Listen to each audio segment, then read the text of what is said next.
religion and church, and it can be like Martha and Mary. You can miss the moment.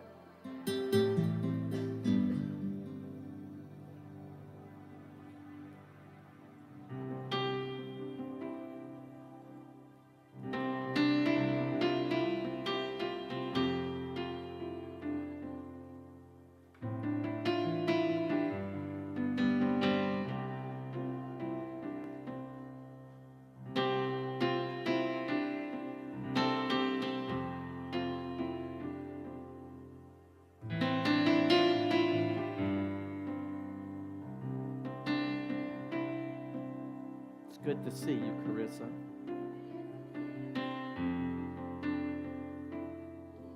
Father says it's good to see you.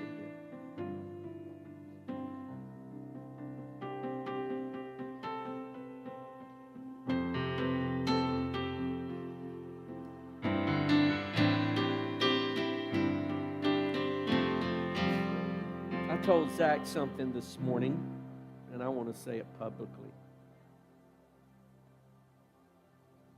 You're a wonderful son.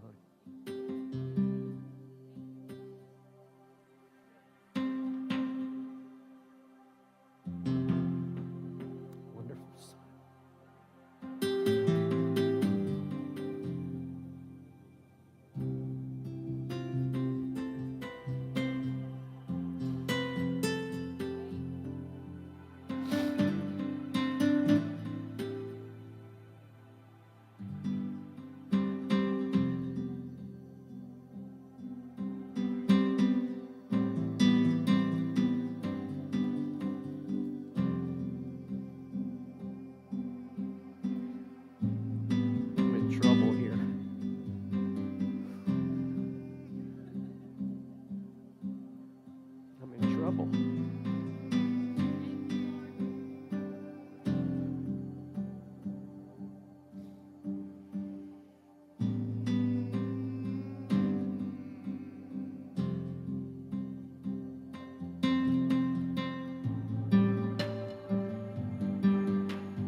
Tell you what,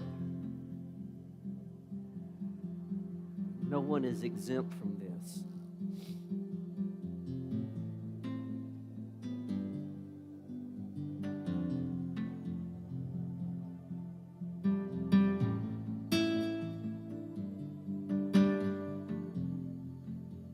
The enemy is so subtle. He is so good. He is good. He is good. He's good. He's good at what he does.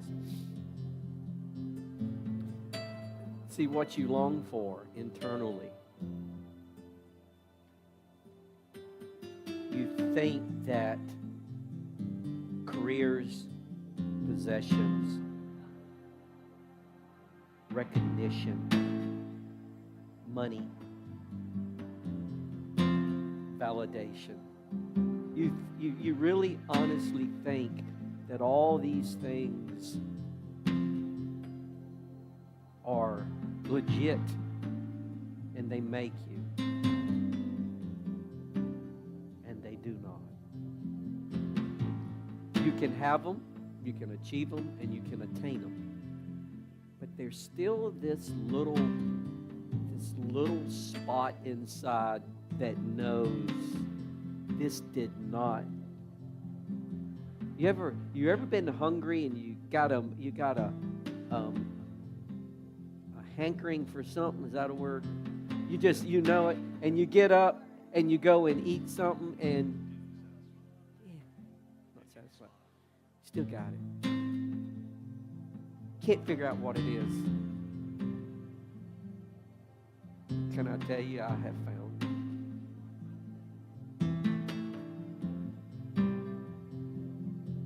it. Or I've tasted it, and now I'm trying to help people find it.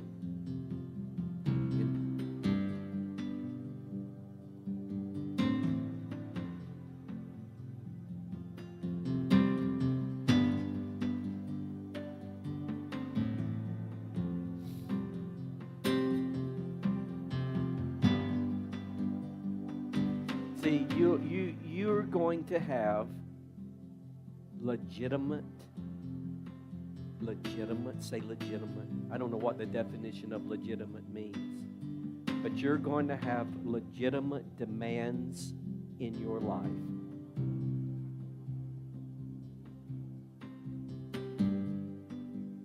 Here's one.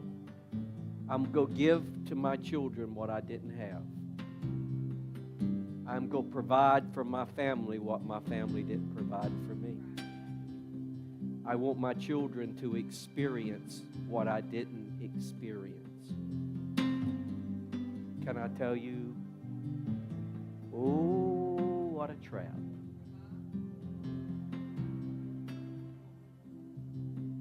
It's legit. It's a trap.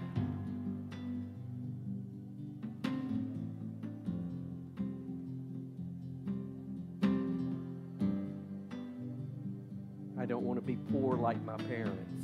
I don't want to be without like my parents. I want to go on vacation because when I grew up, I never went on vacation. I want to have vacations, all legitimate. And I'm looking for the timing. I am going to teach. Jesus prepared a banquet and invited everybody, and they said, oh, I just bought some property. I got to go check it out. Oh, I just opened a business. I got to go check it out. I can't be there. Oh, I got to carry my children somewhere. I can't be there. Legitimate.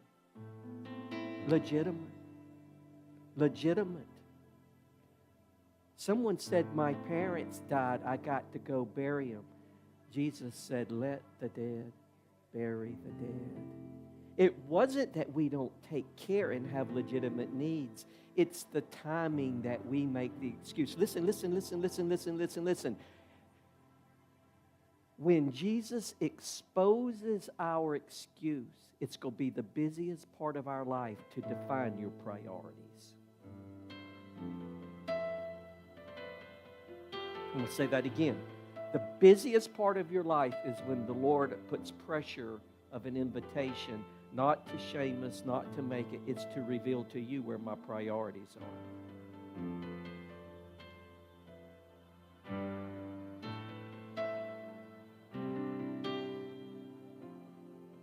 See, your priority and my priority is what Jesus said, what the Father says I do. What the Father says I do, not what culture says I do, not what tradition says I do, not what people will think I should or shouldn't do, not what mom says, not what grandparents say. What will they think of me? That's all performance. It's what does the Father say of me?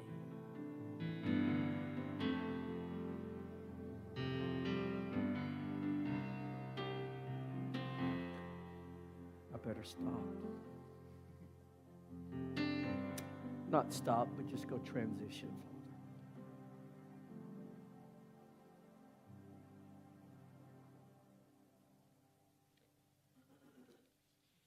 So good. I hope that helps you. If not, it helped me.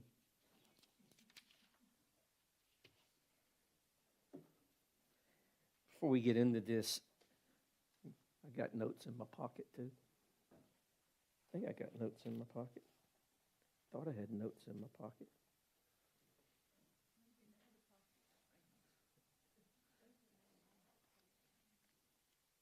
I don't. I wrote something down earlier.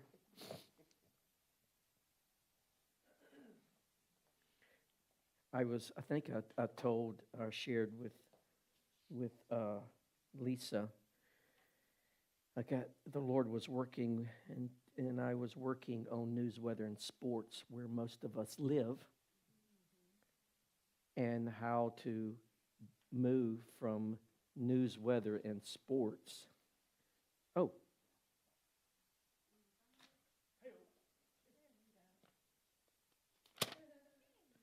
I call it the Kingdom Encouragement Toolkit.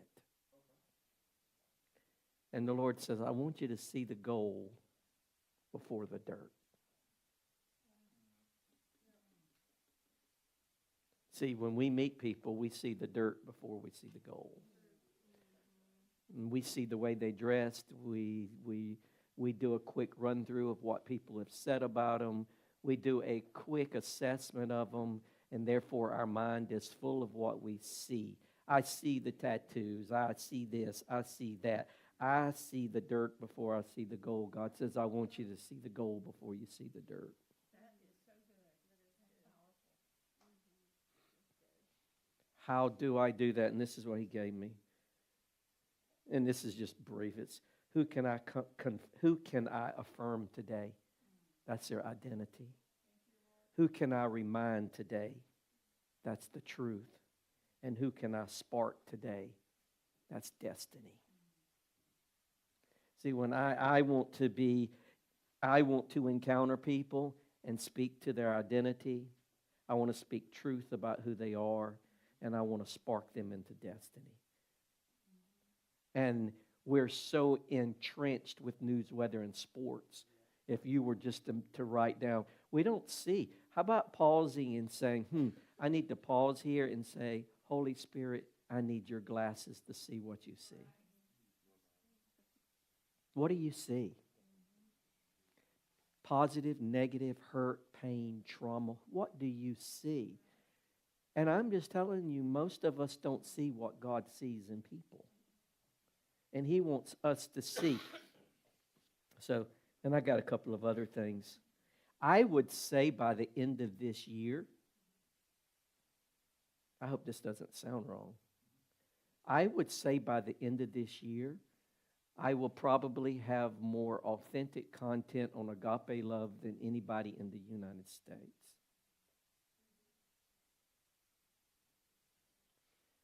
And guess what? I have not one book. I've not read a book. I don't know an author.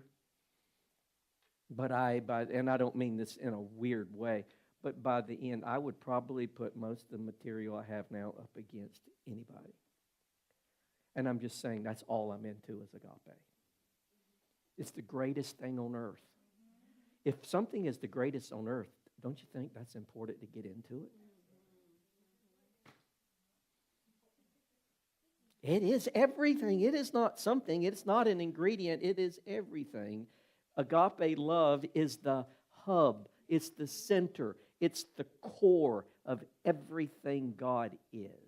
It's above a miracle. It's above a breakthrough. It's above a prophetic word. It's above anything. It is everything is understanding the love of God. And you know, when something is dry, it soaks in the water. I have been completely deficient of agape. So now that's all I want to do is drink and become. See, I'm not trying to learn about agape. I'm working to become agape. It's a big difference. I'm not trying to be knowledgeable of it. I'm trying to be it. So I want to give you a few one-liners from that's coming out of my devotionals. Can I give you some one-liners? How about this one? Agape love sits in the ashes and breathes hope. You got to think on that for a little bit. When there's ashes, it just fans a little bit of breath, just fans the hope when everything around you is not going well. Faith without agape is just ambition in religious clothing. Faith without agape is just ambition in religious clothing. How about this one? Religion is a plantation system that sells performance as identity. Can't be repeating them too much here now. Religion is a plantation system that sells performance as identity. Some of your habits aren't sins, they're symptoms of a misdefined identity. I'll stop with this one. You can't be angry at the church and still heal her.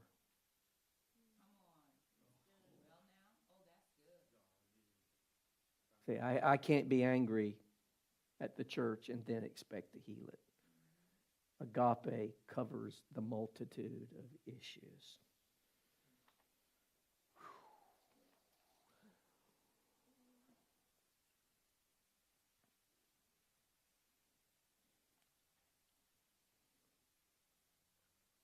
Title of today is Unfollow Me.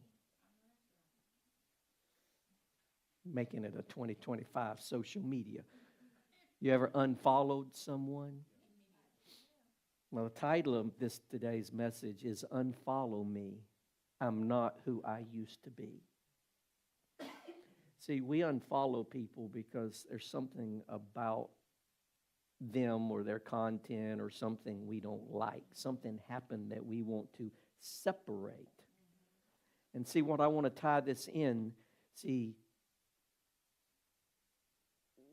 we want to follow Christ, but we've never stopped unfollowing ourselves.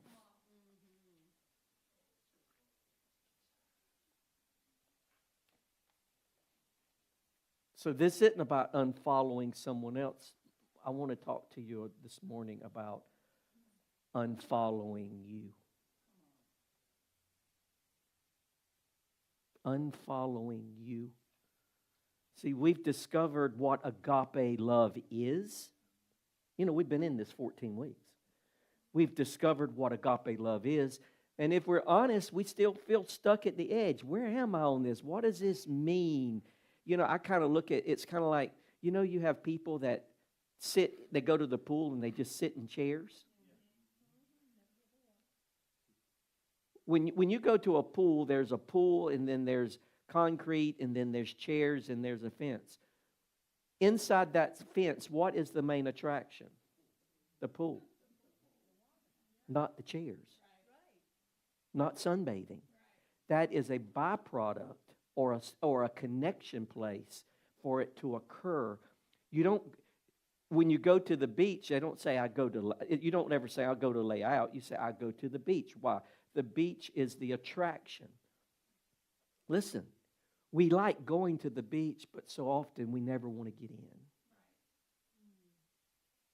We like the smell. We like the laughing gulls. We like the sun. We just like it. We like digging our toes in the sand. It just feels good. But we never go into the attraction, which is called the water.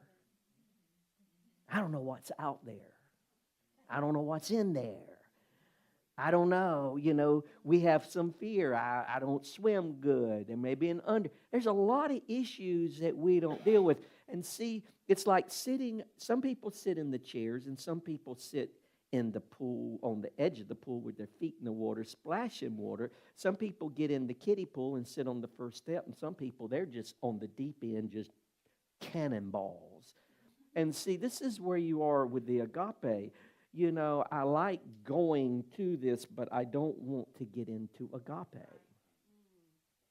I don't know what's in this. I don't know what's swimming under the surface of agape.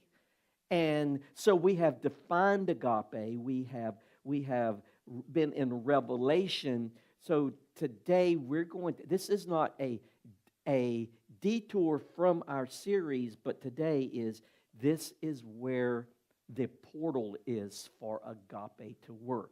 If you choose or I choose not to function or go through this door, you will never get to agape. Look at the person beside you and say, you'll never get there.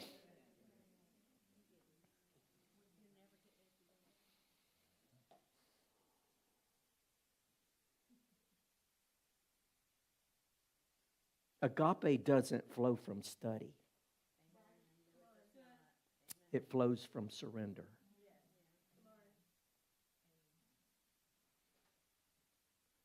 If you've been listening and saying, I want this, but I don't know how to live it, you're in the right place.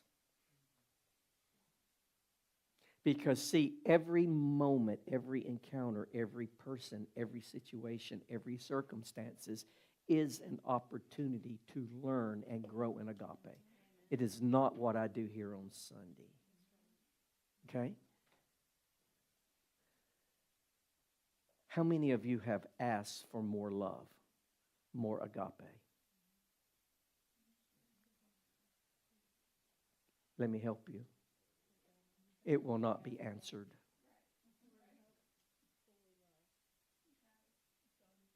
Look at me. If you're asking God, He won't answer it. That is one question He cannot answer. You know, there are things God can't do. There's some things He cannot do. And one, He cannot give you agape love. And we think, well, I'm just asking God, you know, and I'm waiting on Him. See, that's the wrong question, the wrong way for us to think. So this is not about more effort. I try to talk fast, and then sometimes I just find myself talking slow because these are important things. This isn't about effort. This is not about your ability to achieve it. Look at me. Look at me. It can't be achieved. If it could be achieved, I would have it. Listen to me. I don't know if you would. I'd have it. When I set my eyes on something, when I lock in on something, if it can be had, it's going to be had. Look right there. If it can be had, it's going to be had. Zik, I locked in. I like this right here. She thinks she played me, but I played her. Agape never tells them. It lets them think what they need to think. See, what I hope today is, this is so big, is that I don't give you direction, I give you an invitation. Because if you're looking for directions, you're looking for instructions, and I don't want to give you instructions, I want to give you an invitation. And when you have an invitation, when you get an invitation, what does an invitation mean? It's your choice. If I give you direction, you take it as, well, you know, he's telling me what to do. I'm not here to tell you what to do. I'm going to give you an invitation. This whole series is about getting an invitation, and you get to decide whether you want to go to the main event or not. How many of you like main events?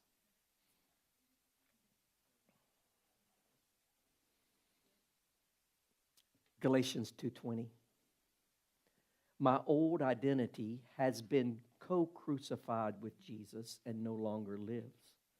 For the nails of His cross crucified me with Him, and now the essence of this new life is no longer mine.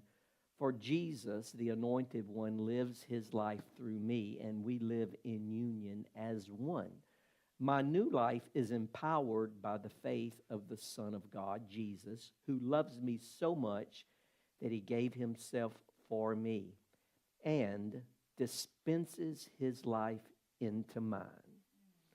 Now, this today, the reason this is a little bit different is because I have a 5-day detox series. Everybody, we've discussed what detox is. Detox, you go through a detox to get something out your system. And this is about getting counterfeit love, fake love, transactional love, performance love, all these things out of your system so you are not being pushed and manipulated by things. So this Galatians 2:20 came from, I think it was detox day 1. Now, I have a 5-day detox that goes along with my what I'm learning. And then I have another called disruptive detox. That's deeper. You know, there's different levels of detox. But I'm talking about disruptive detox that really gets in there and just messes with you greatly. Usually when you're in detox, you don't want anybody, you're sensitive to everything and you don't want anybody messing with you. This disruptive detox is where someone's in there messing with you while you're detoxing. It just depends on how just how bad you want to get rid of some stuff. So listen, I'm going to give you something. This is very important. You love God, right? You love God. You're saved. But let me ask you, is the version of you that's sitting here today the one Christ lives in or the one He died to bury?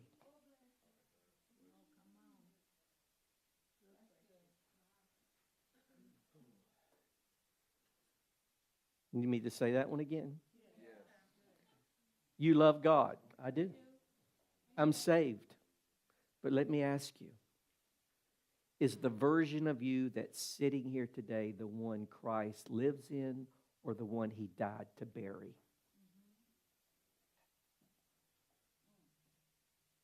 Which version?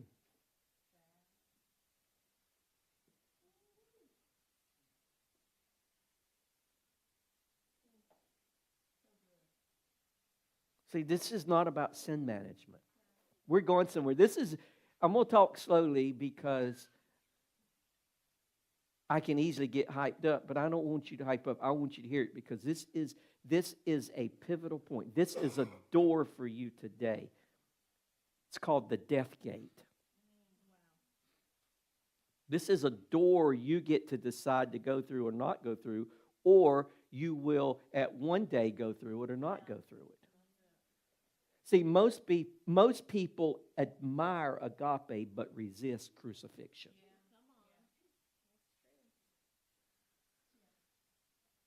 So here's another question for you.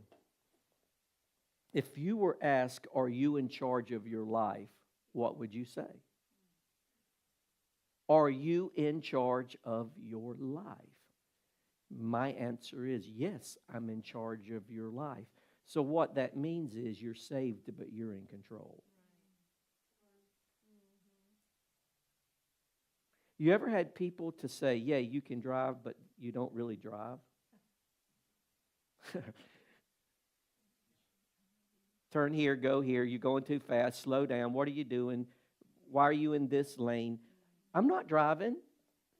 I'm not driving. I'm not driving. You missed a turn, you did this. It's like GPS. It tells you everything you need to know. Speed check ahead, all this. How many times have I said, do you want to drive? Yes, my gosh. Now see, I didn't say any names. Agape don't give names.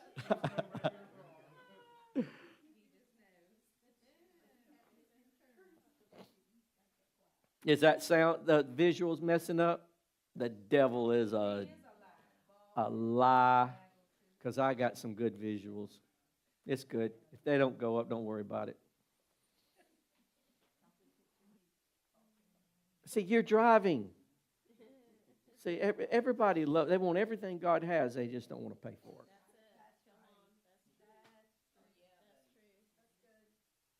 You want this? How much you asking for it? You know, we always, before we take something, we want to know what's expected. How much is this going to cost? Here's a good question. I don't have it. Let me see your phone. Let me hold your phone. I asked this to Casey the other day. This is her phone, so I don't know about her phone. No, I asked Landy the other day. Look what she's doing in church. She's painting. No, I'm just kidding. This is my cell phone's in there. If I go get you my cell phone and say, here, how many of you would give me $50,000 for my cell phone? Did you say you're kidding? Let me tell you something. If you pay $50,000 for my phone, you're sure as hell getting more than $50,000 out of it. See, you don't see the value in my phone. My phone could probably get you hundreds of thousands of dollars, get you in contact with people that could set you up, get you a loan, whatever you need. There's people in my phone that you don't have. And my phone, let me tell you, my phone is worth more than $200,000 at least. See, we don't see the value when someone says, you want to buy my phone? I don't want your dang phone. And that's exactly what we do in life. We don't want to pay for something. If you bought my phone for $50,000 and you could buy my phone for $50,000 and go into my banking account and have you paid for your phone just by tapping into our you can just go on to, you got access to everything. You can go into my banking account, our banking accounts, everything. You can transfer money. And you say, no, I wouldn't pay you $50,000 for the phone. That's why you are where you are. You're not willing to pay anything because you think that's too much. See, anything you're going, if you paid $50,000 for my phone and you could within the next 24 hours have $200,000, would that not be an investment? How many of you want to buy my phone? See, hands go up now. Because we don't see. See, we don't see the price of agape because I'm not doing that. I'm not going to do that. But what we're getting is an investment that we can't get back.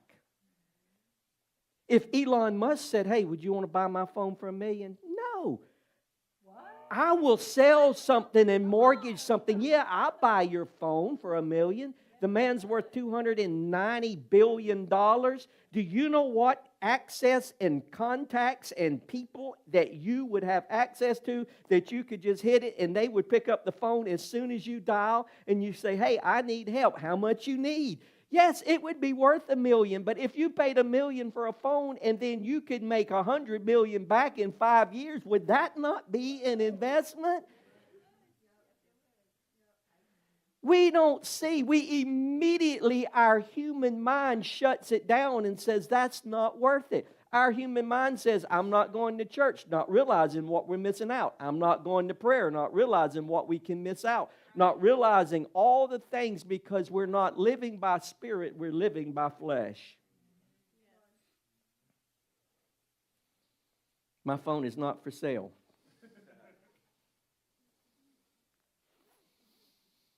So if you are in charge of your life, what we're really saying is, I'm saved but in control.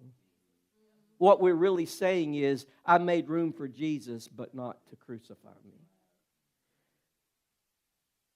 I'm saved but I'm still fully alive. See, you can be saved and still fully alive in your flesh. You can be saved and go to heaven because you're saved, but it doesn't mean you're ever going to experience the things of God. See, the religious culture has made room for unspoken prayer requests. It's unspoken. You know why it's unspoken? Because we don't want to be accountable. I'm waiting on God. And regular church attendance. See, we think that these things put us in position for God's agape love in us, but they don't. 1 Corinthians 15:31. Someone want to read that? Just someone read 1 Corinthians 15:31. 15:31.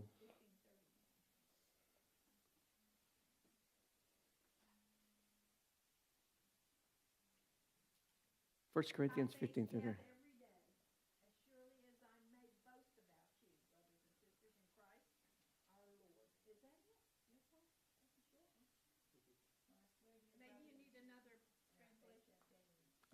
I face every day. I die daily. I die daily. See, this journey is about dying daily. It is about dying daily. See, we're waiting on revival. We're waiting on extended worship services. We need a breakthrough. No, you need a burial.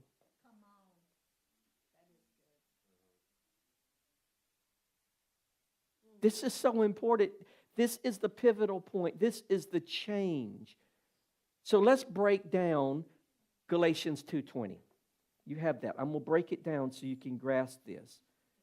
So here's a question that I have to ask myself that you can ask yourself. Am I managing my flesh or am I putting it to death? Am I managing it or am I putting it to death? There's a big difference between managing something and killing something. Hello? There's a big difference between managing something, managing your attitude, disciplining yourself, controlling yourself, suppressing yourself, putting safeguards up around yourself, than killing yourself. And I'm not talking physical here. So the first thing in that verse says, I have been crucified with Christ. Listen, this is so important, Joshua. You do not have to crucify your flesh to get saved. All you have to do is believe. And most people say, oh, I believe in Jesus. Believing in Jesus means nothing but you're going to heaven. Your sins are forgiven at that moment. That's all it means. Notice this Galatians 2:20. Paul is writing this and he's saying, He's using me. Most people, I have read this verse so many times until I went through detox. Do I understand it like I never understood it before? Paul is saying this was about him. I have been crucified. What is this? What is he saying that you're going to have to say? Number one, it's personal. Y'all get it? I'm going to give you three things right here. It's personal. No one can crucify you but you. It's personal. Paul says, I have been crucified with Christ. It's personal. Two, I chose it. Hello? You choose to crucify your flesh. No one else does. The preacher does it. No one can do this. One, it's personal. Two, I choose it. And three, it's violent. Have you ever seen a crucifixion? Have you ever seen the Passion of Christ? Have you ever seen someone nailed to the cross? And that's not violent.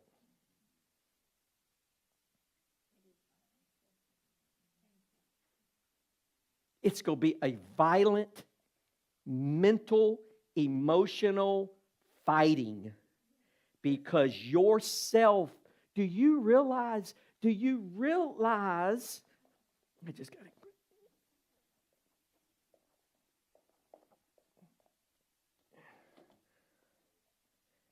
I have been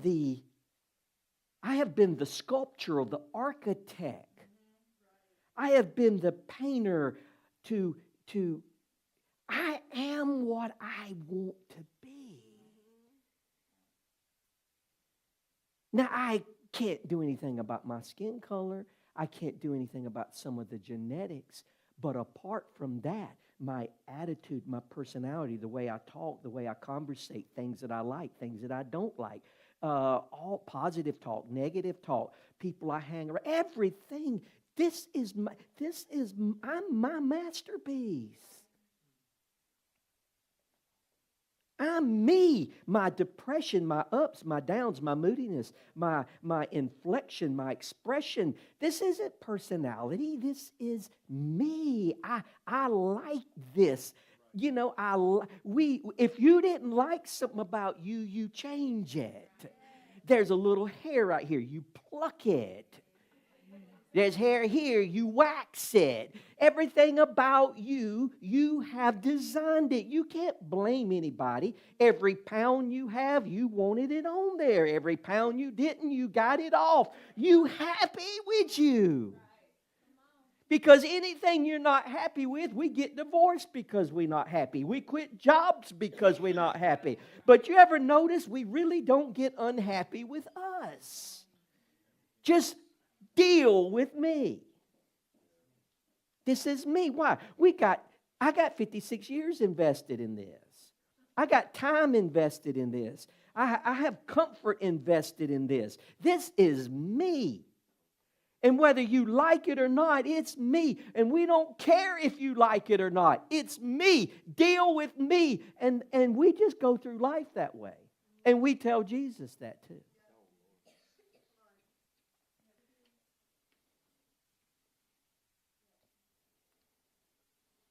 See, I am crucified with Christ. This isn't poetic. This is not automatic. It's personal. I have to choose it, and I have to be willing to go through the violence of it. Crucifixion, listen, is a violent separation of me to Christ. You ever seen a parent being separated from their child? You ever seen the courts? You ever seen a divorce? You ever seen where there is a ripping away of a child from a parent? How violent and emotional and demonstrative and it's deadly. Can I tell you, to separate you from Christ and to deal with you, it's going to be a violent process that you're not going to like. And you will talk to other people and they say, well, I don't think you have to do that. Do you know who just told you that? The devil. What spirit is talking right now? I don't think that God would want you to do that. Are you speaking on behalf of him? See, let me give you some. I call these, instead of just statements, I added a little word to it. They're called seed statements. I want to give you some seed. It's a statement, but you get to decide what you do with the seed. Okay? Here's a seed statement. What if the struggle isn't because God hasn't answered, it's because you haven't died yet?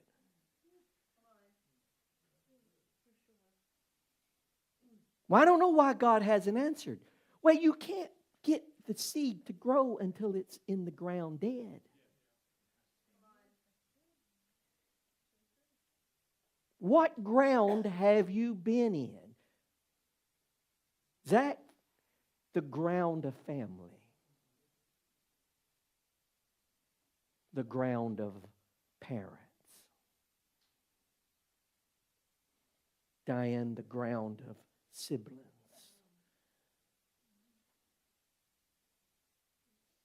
Charlie dying was ground. Separation from your sister was ground. Divorce was ground. Birth of the loss of a son, ground. These are grounds that you are planted into to see what grows. Bitterness, anger, depression, fear, or trust and agape. Unless you die, you're planted. Every situation is a ground that you come in. Your work can be a ground. Your marriage can be ground. Your job can be ground. It's ground for what's going to grow out of this ground. It's part of the crucifixion. And then the second thing Paul said, it's no longer I who live. What does this mean? It's no longer I who live. It's no longer my opinions. Come on, y'all with me for a minute? I got some. Y'all want to hear me? I got some. We got all kinds of opinions. You got them.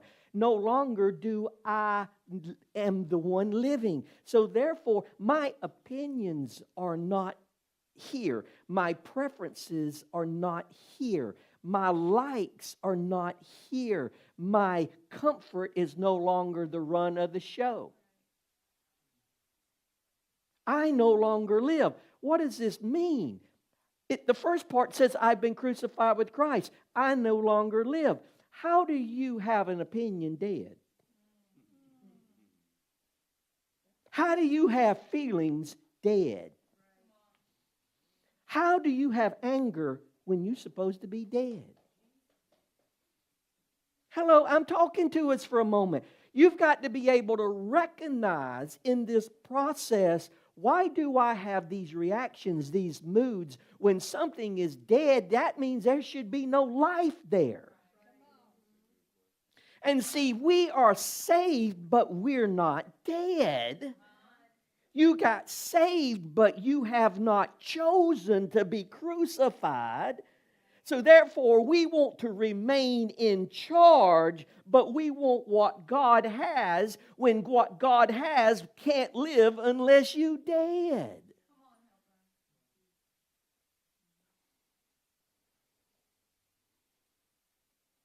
Is this?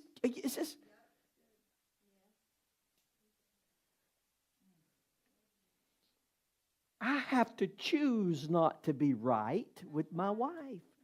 I have to choose to let her think she's right.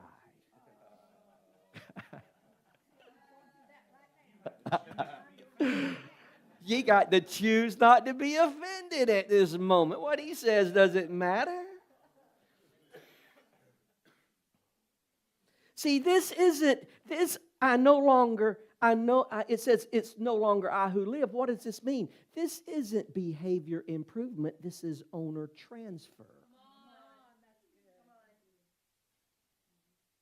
See, dying means not that I'm dying, it's I'm transferring, Greg, ownership.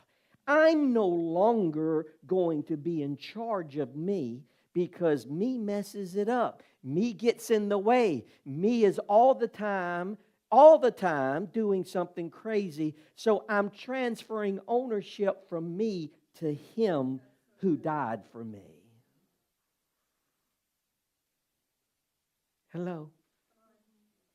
This is good, man. This is good. You'll get it one day if you don't get it now, but this is the process. And then the third part of this verse is Christ lives in me. This is big. This says Christ lives in me, not Christ visits me. He doesn't visit me, He indwells me. See, we like visits, not indwelling. We like people to stop by, but not stay.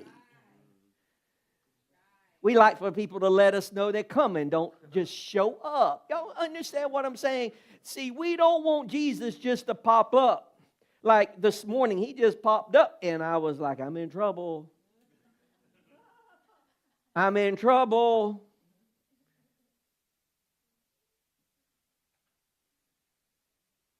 Sometimes He pops up and we don't answer the door.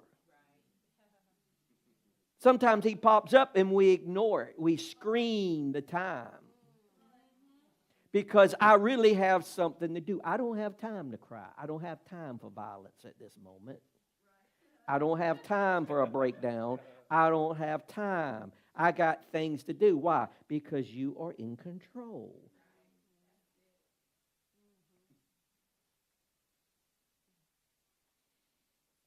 See, Christ lives in me not to inspire me, but to replace me. See, the whole thing of crucifixion is to replace you with ownership. And see, we get saved and most people, the majority of people, never replace the ownership.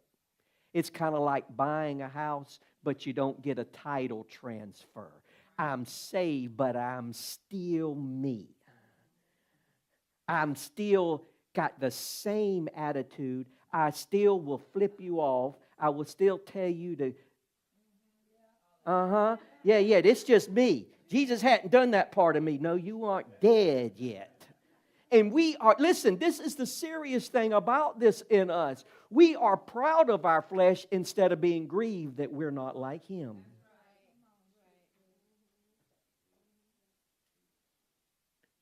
And we start getting an identity like that, and everybody says, they start looking to you because she got the best flesh. Got the best mouth, the best comebacks, the best sarcasm. Yeah, and we are always going to be one, that ain't happening to me. And we build an identity, and it becomes harder to get rid of that identity because that identity will block you from flowing with God until it's dead. Now, when you have built an identity for 50 years, I'm going to tell you, that is violent to put that down. I have it. The Geno thing has had to be crucified, and it still wants to raise its head and look around and say, this is a good opportunity for me to say something. Okay. Yeah, I still think this would be a good opportunity for me to say something. There's stupid people around here. You know what I'm talking about? So let me give you this seed statement. Christ doesn't cohabitate with your ego. Someone has to move out. See, you think you can cohabitate with this, and God is saying, I don't cohabitate. You choose him or you choose me. One of them's got to go. A double-minded person's unstable. I'm not unstable. So if you want to keep you, that's good. There's no problem with you keeping you. Just know that I don't cohabitate with you. You want to live with you? Fine. You won't live with me? That's fine. But we don't cohabitate. We get married. We come into union. You're not you anymore. You belong to me. That's why people don't want to get married. Well, you can't tell me what to do. I'm not your slave. Yeah, you is. Yeah, you is. Look at the person beside you. Yeah, you is.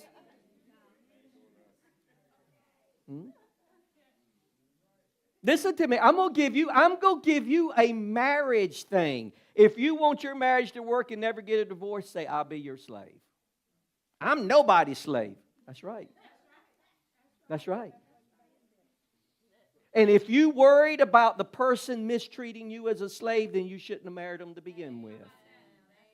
Because if you have the right man or the right woman and you know who they are, then you can say, I'll be your slave because I know you will never abuse this slave.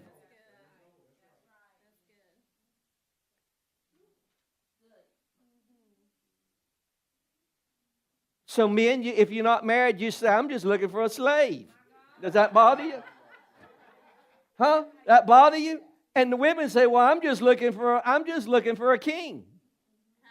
I'm looking for an owner. I know this can bother you in terminology, but I'm here to tell you that a dead person has no voice. And how big your voice is or how small your voice is determines you're not fully dead yet. The goal of our journey is to be dead and to live in Christ.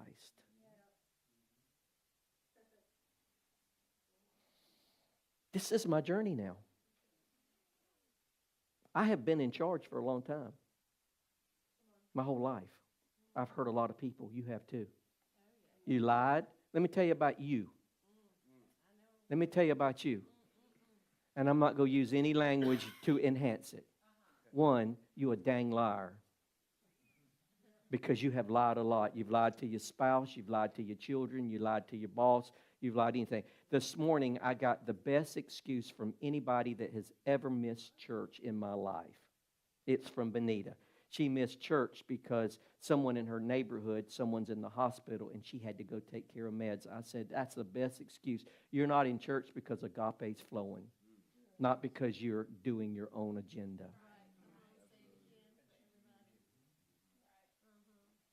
I would love for half the church to be out because they have agape excuses instead of selfish excuses.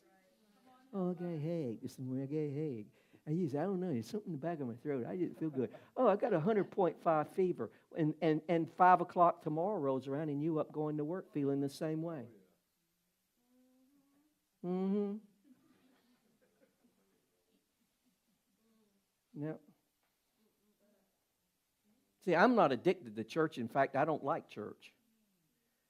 But I come to church because I'm here with God's people to encourage, to empower, to grow, and to become more like God. I don't have this tradition, cultural thing where I need to be here. I've worshiped all week. I'm glad Casey worshiped, but I didn't.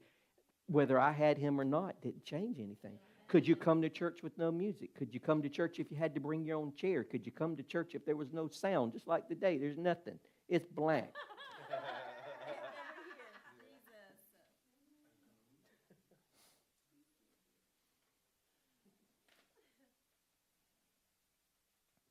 Galatians 2:20 in the Mirror Bible. Is that, you have that?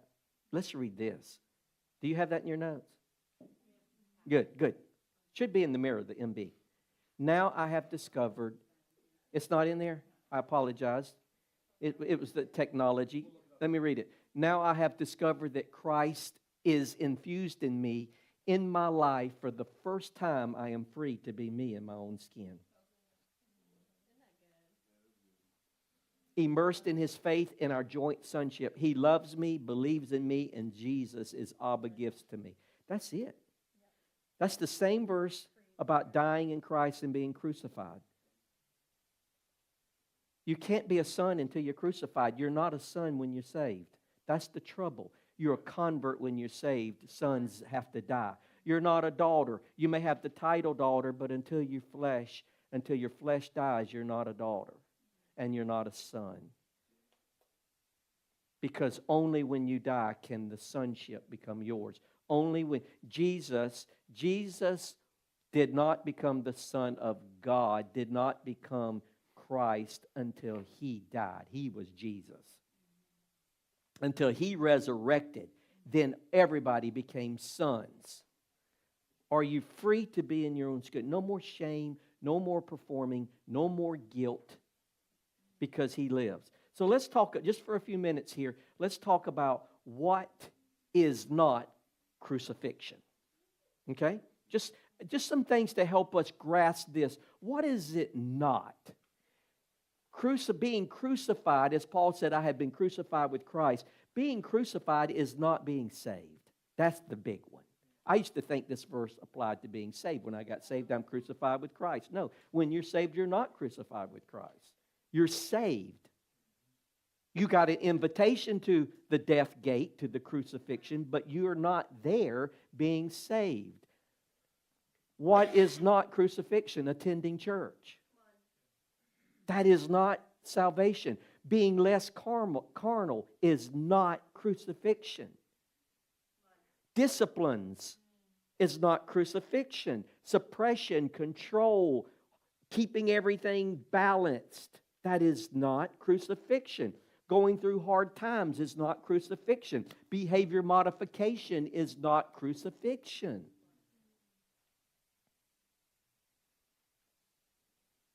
What is crucifixion?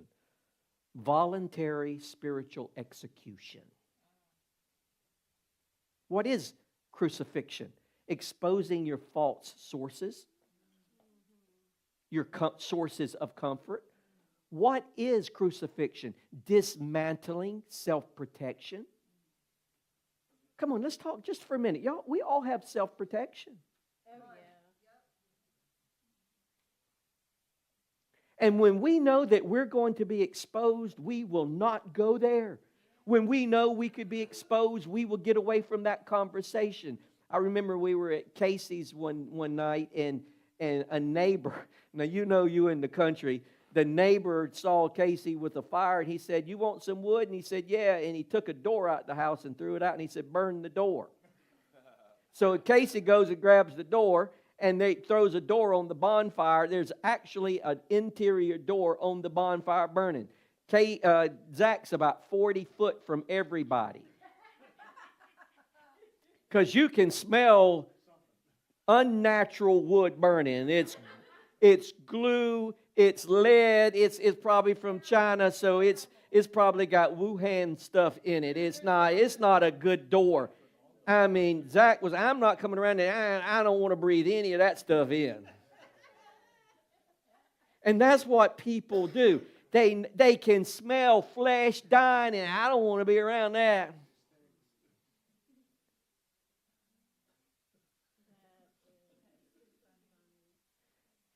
See, being crucified is a personal choice. And you get to decide, I'm kind of like this. There is no medicine to numb the pain. But what I don't want is to just halfway crucify me. I don't want to stay there. Let's just go ahead and take this thing out. Let's just go ahead. Let's don't be wounded. I don't want to stay wounded in this place. But see, you got to dismantle self-protections.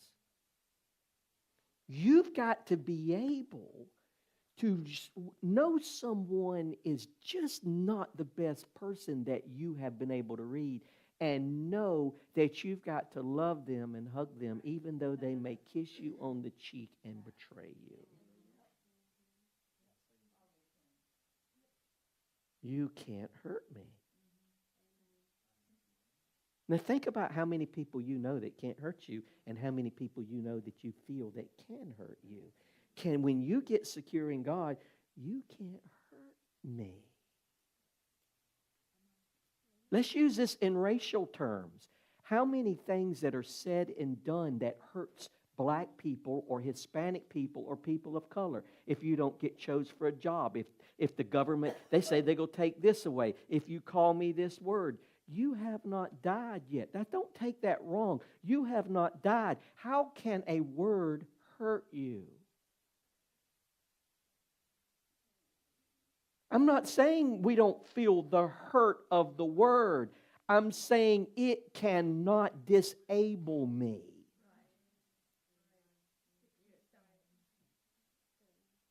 Things can be said about us that keep going. You cannot heal something that you're wounded by. You can't heal something that you're bitter toward. You can't heal something you're afraid of. Jesus said we're neither white nor black nor Greek nor Jew nor male nor female. In Christ, you are absolutely cannot be anything done to you if you are that secure in who God says He is. So let me leave you with this one here. God isn't trying to punish your flesh. He's trying to free you from it. So you can't get free from it. You can't get away from it, Brian. You're still dragging that mess around. You still carry that stuff. He says, I'm not trying to punish you. I'm not trying to hurt you. I'm trying to free you from it so that you can fully love and experience me. This is only going to get better here as we bring this down. See, you can post Bible verses. You can see this online. You can post Bible verses and talk about the Bible and still be full of pride. Huh? That's not crucifixion. That's camouflage. Agape doesn't ride in on a worship song. It rises out of a crucified life. See, we want love. We want the things of God to ride in and worship and rest on us. It doesn't. Let me tell you about the resurrection of Christ. No longer the Old Testament things rode in. Now in the New Testament, everything rises up. Out of my belly comes agape. Out of my belly comes the supernatural. Out of my belly comes healing. We want people to lay hands on us in healing instead of healing coming from within. Everything you need is within. Doesn't mean we don't pray for other people and encourage other people and pray for healing. But everything you have need of is coming from the inside. But unless that seed is dead, you can't get the inside to rise. Come on. Unless you put the seed in the ground, the inside of the seed will never sprout. It's got to go into the ground and die. Your flesh, my flesh, has to go into the ground and die. And when my flesh dies, everything in the supernatural realm of God, the kingdom of heaven, rises up. And now I flow in all the supernatural ability of God. This is why the miracles do not exist in the American church anymore, is because no one's dead. No one's dead. And we get frustrated because we can't produce supernatural things when supernatural things can't be produced in the natural realm. Does this make sense, Dr. Z? So have you given much thought, and I don't know if I'm saying this right, have you given much thought to signs? Like there's a sign. What does that sign tell us? What does signs tell us? You see that. That sign is related to what? A door. If you didn't even have an arrow there, that sign is letting you know it's related to a door. A sign is always related to something. Does that make sense? If you have a sign and you go, well, why do they have that sign up there? It's not a door there. But, I mean, isn't that... A sign says off-ramp. Sign says rest area. The sign says rest area. It means it's associated to a position and a place that you can rest. Are you with me? Okay? So a sign or indicators, it's a result of the thing it indicates. So a cough can be a sign of a cold. Are y'all with me on this? So signs are objective observations. So let's look at some signs whether you're still alive or whether you're crucified. Right? We said a sign, be clear, is an indicator of something, right? So am I still alive and in control, or have I been crucified? So let's look at the sign. Are you easily offended? If you're easily offended, someone can look at you the wrong way and you're offended. Someone hugs 5 people and don't hug you. Someone don't speak to you. Someone blows the horn at you. Someone whatever. Are you easily offended? That is a sign that you are good and alive. Why are you offended? Why are you offended? How can dead people get offended? Listen, I'm not trying to be rude. You could piss on someone's grave.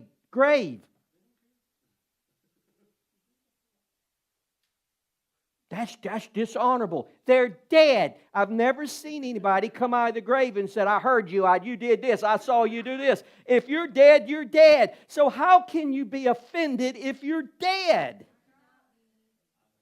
How can you be mad at someone and not speak to anybody and reject someone when you are supposed to be dead? That is a sign you're not dead. Is this good, isn't it? Here's a sign you need to be right. When does dead people want to be right? So anytime you're in an argument with your spouse or a discussion and you need to be right, you are well alive.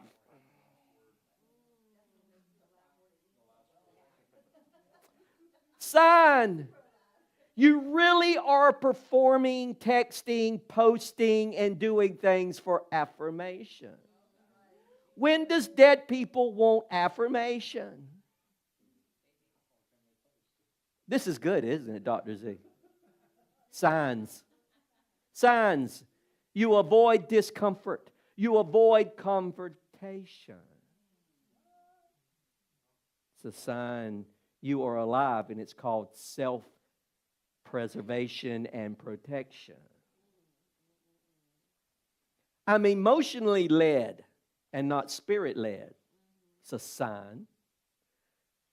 I'm obsessed with being heard, liked, and understood.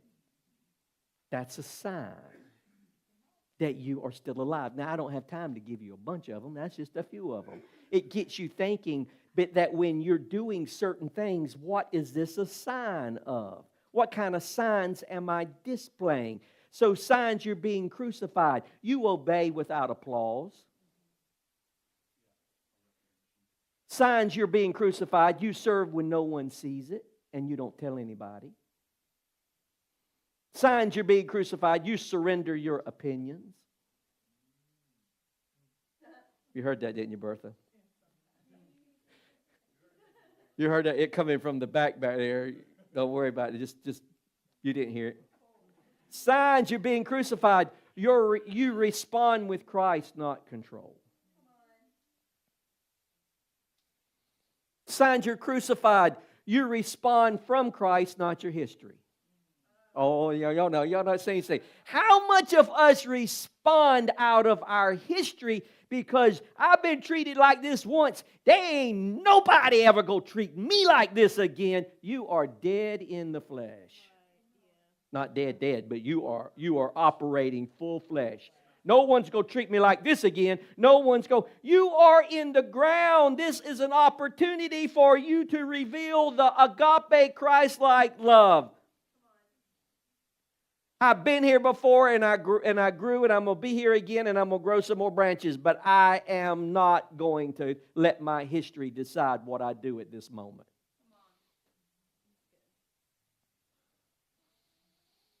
How do you know you're crucified? You don't avoid sin, you give it up.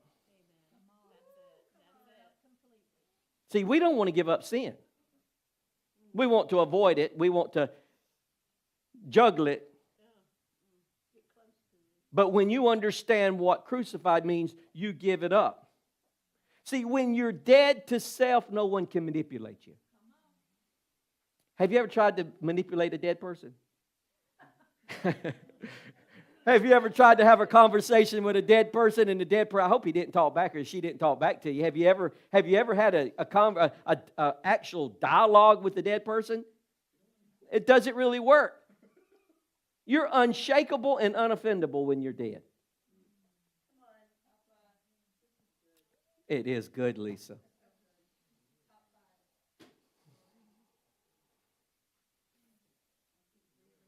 Well, I'm going to tell you right now, when the book comes out, your boy is going to...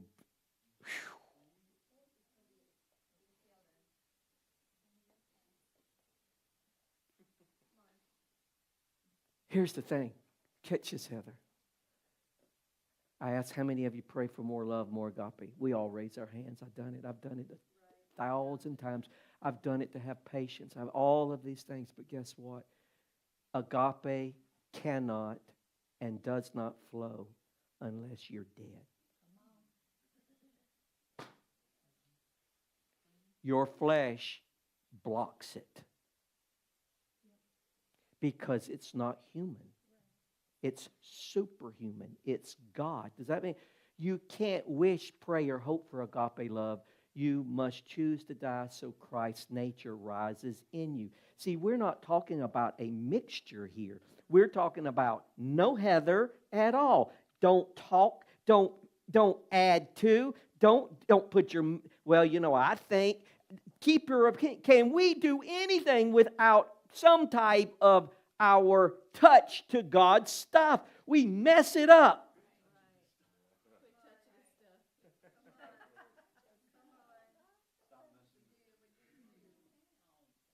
We think we can add to it.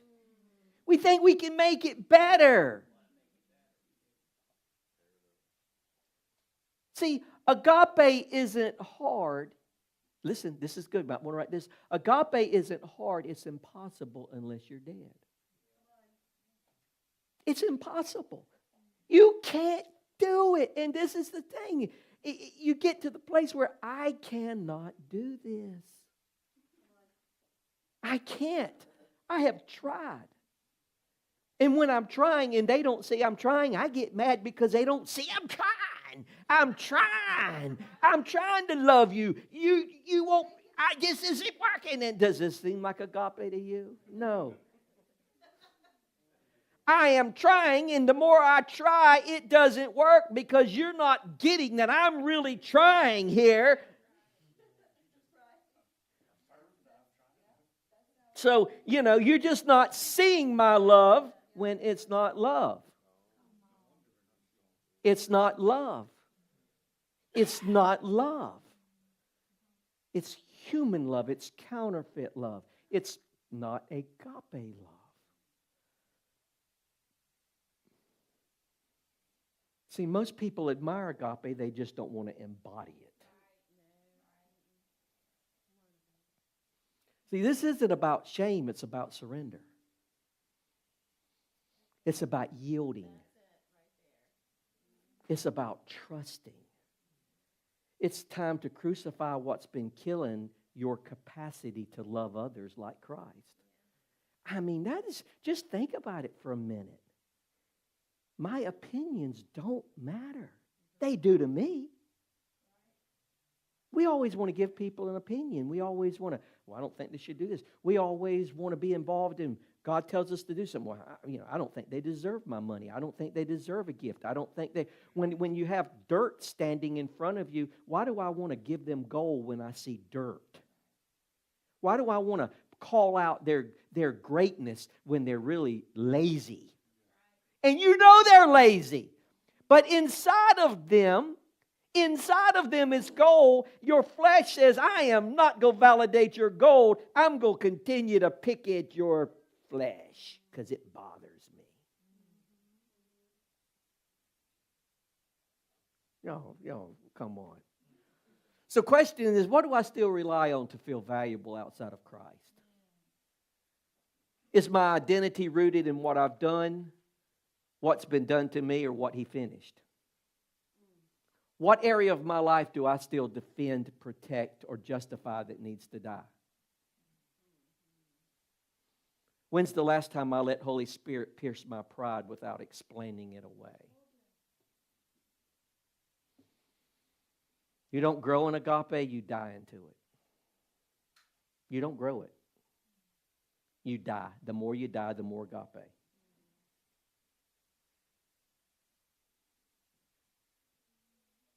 Stop preserving what God wants to crucify and stop managing what He wants to remove.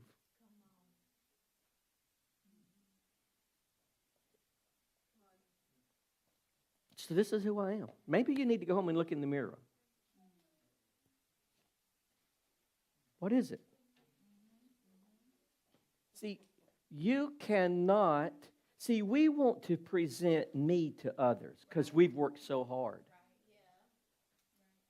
I've done a good job.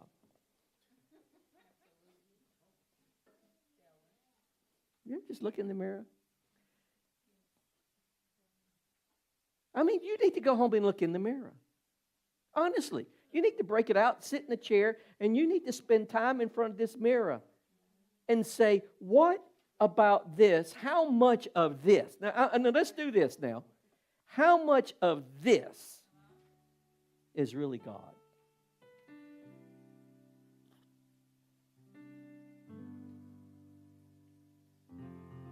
How much of what I say is really God? How much of what I do really comes from God? How much of my reactions really come from God? How much of my doing comes from God? How much of the atmosphere, the music I listen to edifies God or edifies me? How much of my entertainment is building and entertaining my flesh or entertaining my spirit? I want to say that, man, I have been a very fleshy person.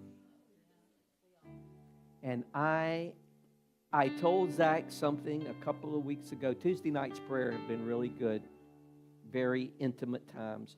But I told Zach several weeks ago, I said, I probably have been the most harsh, meanest Christian you've ever met. It is my goal for you to be able to say, I know the most loving, kind, tender, compassionate man I've ever met. That's my goal. You are a wonderful son.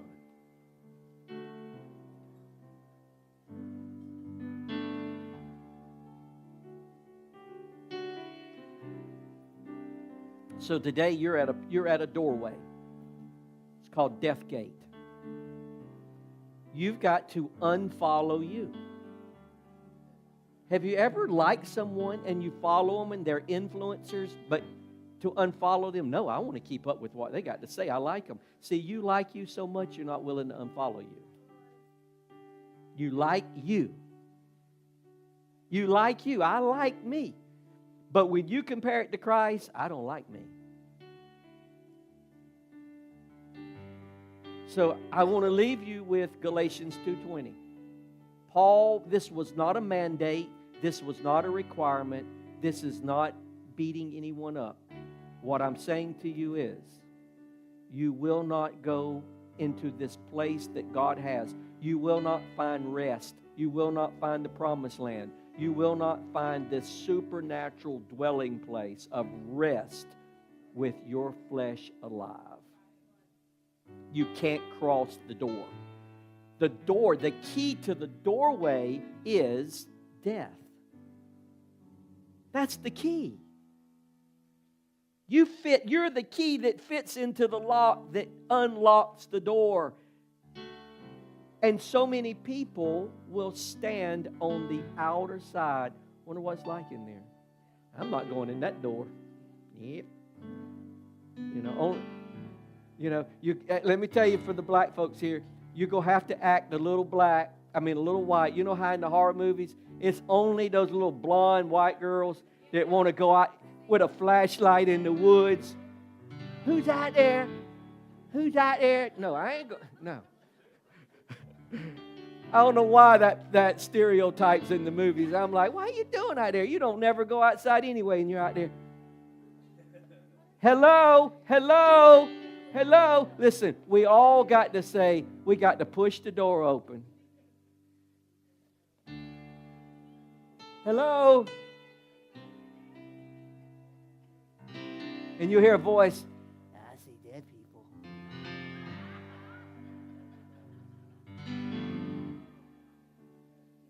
So let's have a